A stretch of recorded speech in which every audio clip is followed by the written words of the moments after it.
business. Great. All right. Again, thank you all for being here. So we're going to talk about acquisition marketing and how AI can play a role in the future of acquisition. Before we get in, I just want to ask a quick question to Nick and Matt. So over the last 3 years, people would say transformation in acquisition marketing is a slow-moving beast, right? In the last 3 years, in your organizations, have you felt a lot of change with acquisition programs or initiatives? Absolutely, yeah. Okay, Yeah, good. Sure. Last 3 years. 2 yeses. Yeah. And then I would assume in the last year, same? In the last 2 weeks. Awesome. All right, good. I'm going to say maybe. Okay. Yeah, there's change. I think banks move, at a pace that's conservative for good reason, but Yeah, we're okay, moving. good. So regulated industry, right? We're all sitting here and have to deal with that on a daily basis. When we focus on those initiatives, can you guys talk about, in the last 3 years, and possibly one, the current advancements that have been made and the things that you hope are still to come? And Dave, we're going to start with you. Nick, we're going to start with you.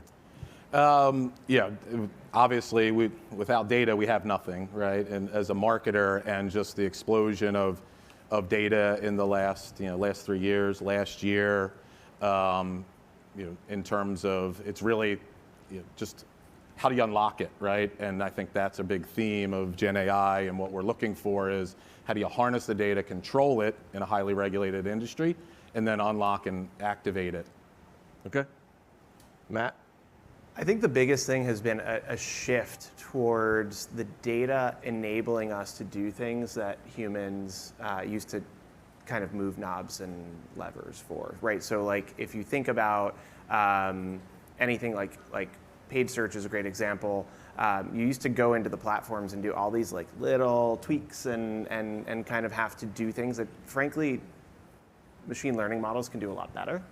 And so we've really leaned into how do we repurpose humans and have them give up that control over there to focus on things that our humans do really well, like thinking about creative customer experience.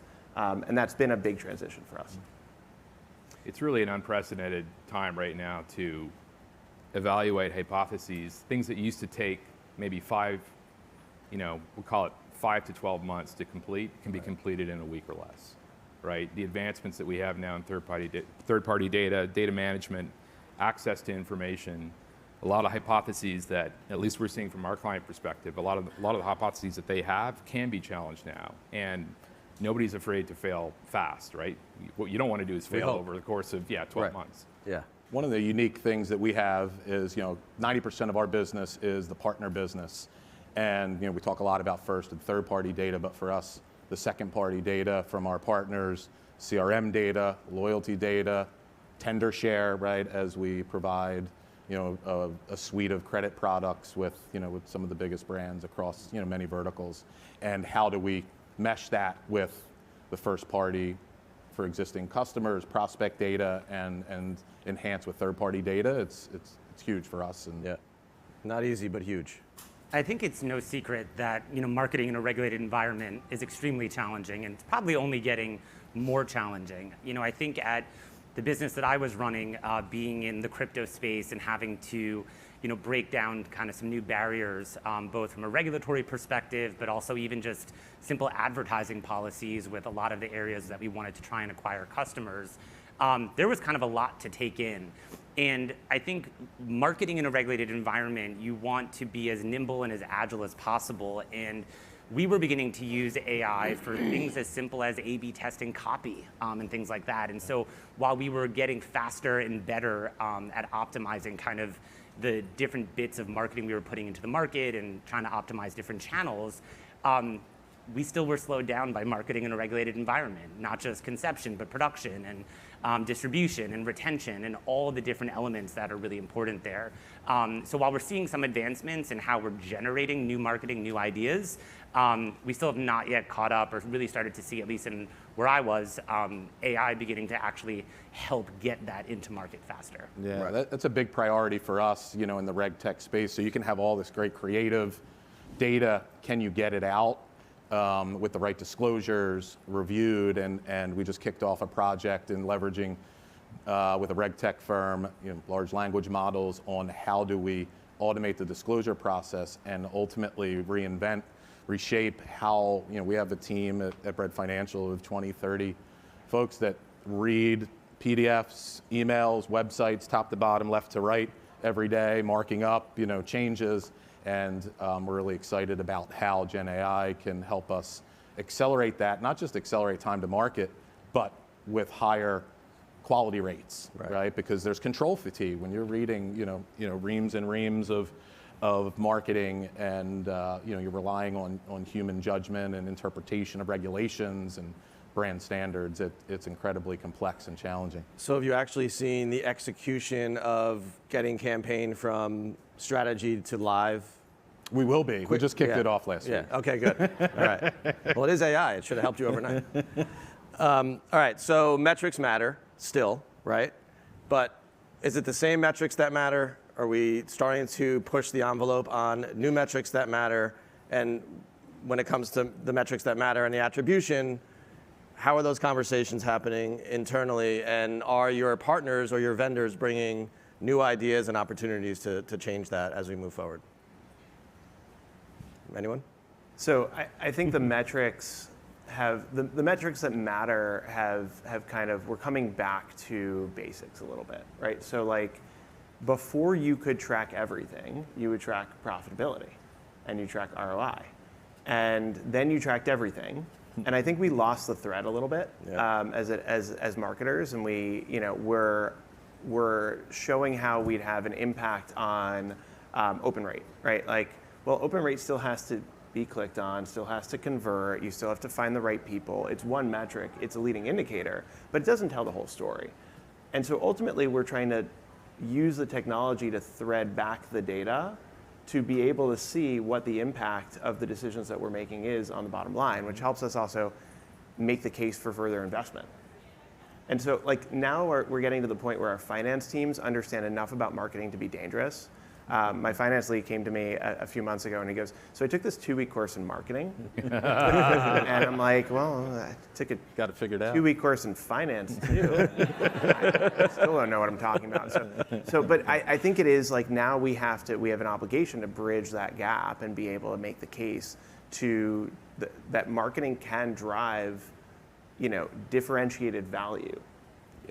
I just add to that, I think it's incumbent upon us as marketers to be educating our boards, educating the advisors that surround our businesses, because when things get tough for any business, these are some of the first budgets that start to get slashed, right? And so when you see how much more data is available, it's not just attribution, it's not just, what were your CPMs and things like that.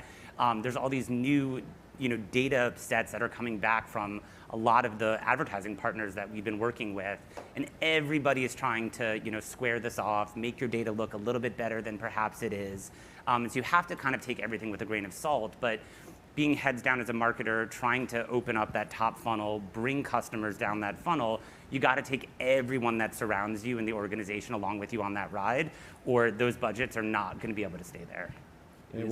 Yeah, go. It's because it's interesting now. Like the first conversation that we often have with our clients is, are we here to? Is this a branding exercise, or are we here to measure incrementality?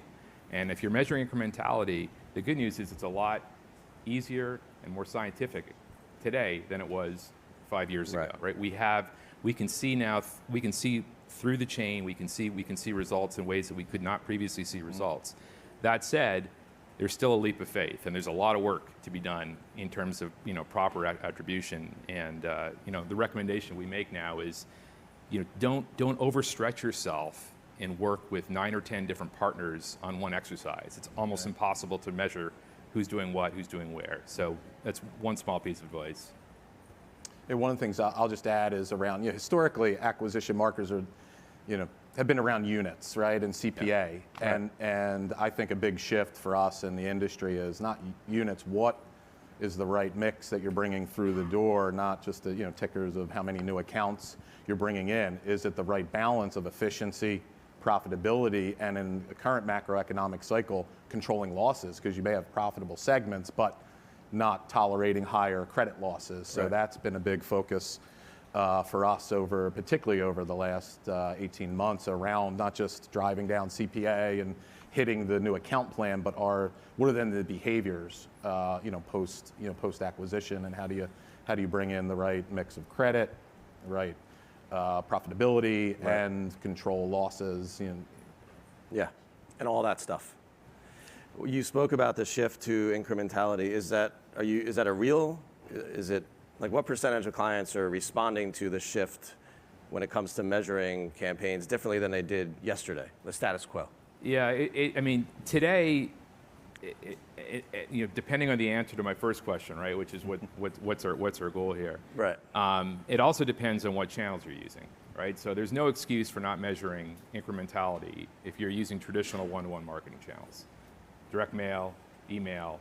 There's no excuse, right? You really have to understand exactly what the performance impact of your efforts are, and you can use traditional means to do that. It just gets more complicated when you introduce other channels. You have to introduce other channels. Yeah. Right? We all agree with that. Like at that point, though, are you measuring, and what is your best strategy, right? Do you have permissible purpose to go into those channels as a standalone or not?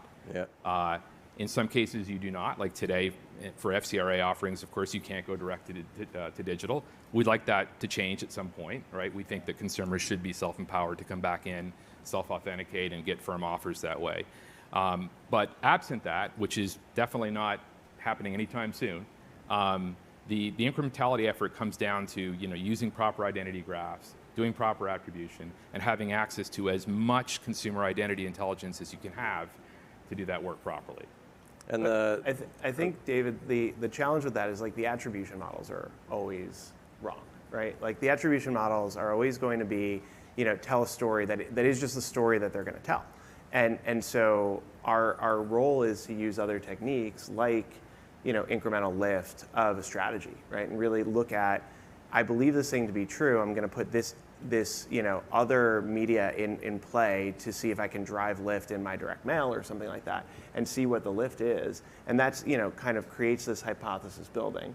I will give some credit to Steve Gerber from Zeta, who sent me Annie Duke's book, Thinking in Bets, which has become like my mantra. Some of my team members are here, and everybody's read it in the team now because it's all about that. Yeah, we say that. It's all about that repeated learning cycle, and that's grounded in data, but really also grounded in great marketing principles too. Totally. I think marketers are also having to go a little bit further out on the spectrum, right? It's no longer linear and CTV and programmatic display and things like that. And so they're feeling that when they start seeing other brands doing experiential marketing, working with influencers, things like that, again, attribution is going to be very hard to measure on a lot of these. And a lot of those initiatives are also quite costly. And I think particularly for those of us that are marketing in a regulated environment, it just gets infinitely harder to do, right? When you start talking about influencer marketing, you have a certain authenticity that influencers are trying to, maintain. And you being a regulated business are trying to do something that's very rigid, that's been compliance approved, that's going to be retained, et cetera. And so I do think we're starting to, as marketers, run up against some boundaries outside of kind of traditional means of marketing and customer acquisition.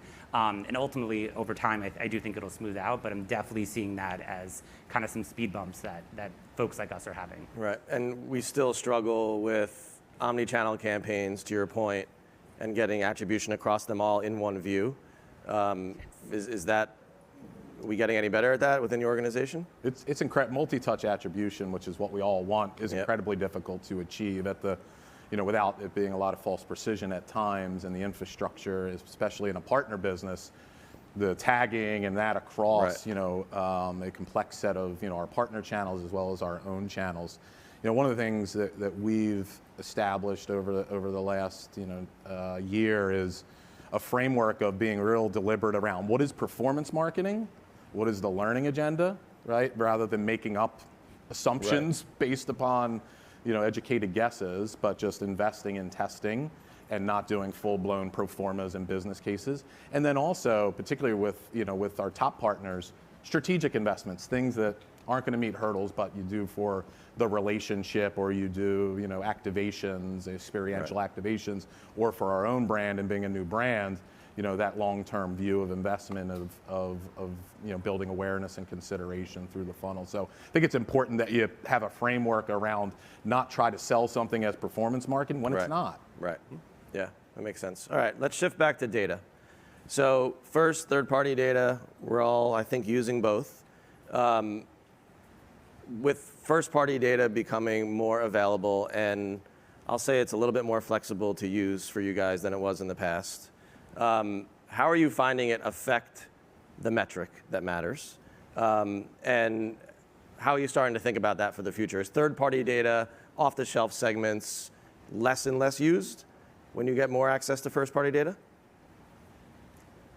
Yeah, I mean, off the shelf, the days of, you know, buying an audience in you know, in DoubleClick, in DV360 or whatever, are hopefully Rented lists. dead, and, you know, we can stomp on it and never think about those worlds again, because, you know, that quarter per CPM never really got you anything, right? So, but one of the challenges, I think, is we deal in a world of second-party data, right? We're dealing with credit eligibility. Right. It's FICRA data. It's owned by the bureaus. It's not owned by us.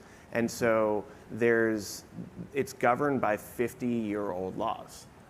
And those laws haven't fully progressed into digital. So there's a lot of work with our compliance teams, with our vendor partners, with our bureaus, to figure out a new model to still remain compliant, but be able to use that data as if we were using first-party data. And you touched on it. Identity resolution is huge, right? In terms of how do you stitch together first-party data, third-party, and then the second-party data, whether the bureau or partner data, and you know, that's the key, right? Because that's how you get to truly tailored, personalized experiences, is not just in your existing customers, but prospect universes, and what are, you know, what's your buy box, right, in different companies around what you're going after. It's a great point. And we have a lot more latitude. You know, Matt brought up FCRA. There's so much more latitude to use proper identity resolution, ironically, after the fact, right? There's a lot more we can do with that intelligence once campaigns have been executed. We are limited by FCRA in a material way in terms of actually, you know, once you've identified a consumer, a qualifying consumer, reaching that consumer within a very, very tight rope. Again, I know I'm beating a dead horse here, but we do need to do better, right, in terms of advocating for an expansion of latitude on reaching consumers. Like, we feel like at Datalab, we've pushed the outer limit right now in terms of things like, you know, address resolution, which is a lawful use of FCRA, and using additional sources to target consumers. But it kind of starts and ends there. There's not much we can do. I'd love to get rid of bounce back direct mail, right? It's a waste of time and money. It doesn't benefit the consumer in any way, shape, or form. So yeah, it is an area to work on. There's no doubt. And are you getting real feedback from personalization that it works? How are you measuring that? Well, from an identity resolution perspective at the front end, it's pretty simple. We can actually look at prior campaigns to identify which ones we have modified and which ones we have not. Right? So we use concepts like best address and true universe. So, you know, we will know that Bryan is most likely residing at address Y. Address X happens to be the first slot address on the credit file. Right. We know that it's wrong. We have other dispositive intelligence to suggest that it's incorrect.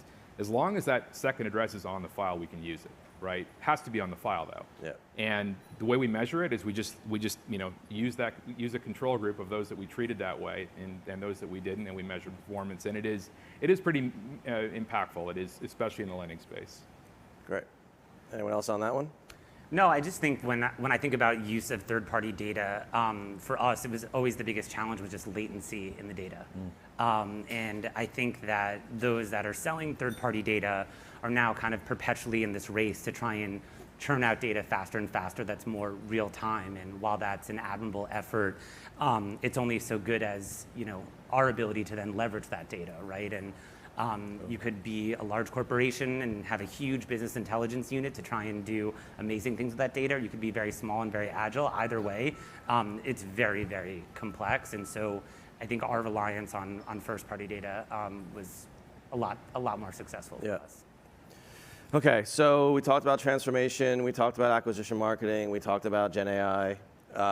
When we talk about those things together, AI is new to most people. What are you guys doing internally to prepare your teams for what's coming or what's next with Gen AI? I'll go. I mean, we're doing it cool with stuff. partners like Zeta and many of the other of our MarTech partners, but internally, right, as a financial services, highly regulated, we're being very thoughtful about standing up the right governance, the right structure and COEs around automation, Gen AI. We've launched about 9 months ago, operational excellence program. Big part of that is how do we lean in a thoughtful way, balancing both ideation and small ideas that could be big, as well as things that are proven, like content generation, copy, visualization, visual models. We are in it, but moving thoughtfully, and the governance has slowed us down appropriately, everybody's right rolling out Microsoft Copilot. We were on a race to roll it out to everybody, and then we pumped the brakes a little bit, around making sure that we have the right upskilling, the right controls, the right governance to really, make sure we're getting the value out of it. Yeah, I think through the creative process, definitely thinking about and leveraging Gen AI, no question about it. But to that very point, there are challenges with ownership and provenance and lifetime use of it, and all the kind of issues that come out of Gen AI today. I think on the more direct AI side of things, really starting to overlay that in our CRM. And doing what we can to kind of mine the CRM system for actionable insights that I think otherwise would just be very, very manual and very difficult for either a sales team, product team, and certainly for a marketing team to kind of glean any insights from. So I think there's a lot of opportunity there. Okay. We're focusing on core skills, so the things that really drive AI use cases. So do people understand how machine learning works conceptually? Do they have a working knowledge so that as marketers go and work with their analytics partners, that they kind of can speak the same language? So really giving that kind of first level overview, education, demystification, give them that. Prompt engineering to me is really just writing a good brief. Yeah. So if we're practicing that skill set of how do I write a good hypothesis, write a good, a good thoughtful, specific, uncomfortably specific brief, that's going to be a really good prompt engineering. And so those are all going to be transferable when we get into some of the core skills of, or the core capabilities of different areas of AI, like understanding the basics are going to, translate nicely. For us, it's principally about efficiency, at least at the outset, managing information in a manner that we've never been able to manage it before. How do we take advantage of that to benefit our clients, and how do we challenge the hypotheses that our clients may have or that we may have as it relates to the marriage of third and first party data? And it's really about, I think, that what could we use AI for speed to market, to help compliance do things faster, right? Do all the things that are really forcing you to kind of wait until you can really get into market. Hopefully we'll see change there. But I think in 25 minutes we made two really difficult things seem really easy. So thank you. And again, appreciate all you joining for the panel. So thank you. Bryan. All right.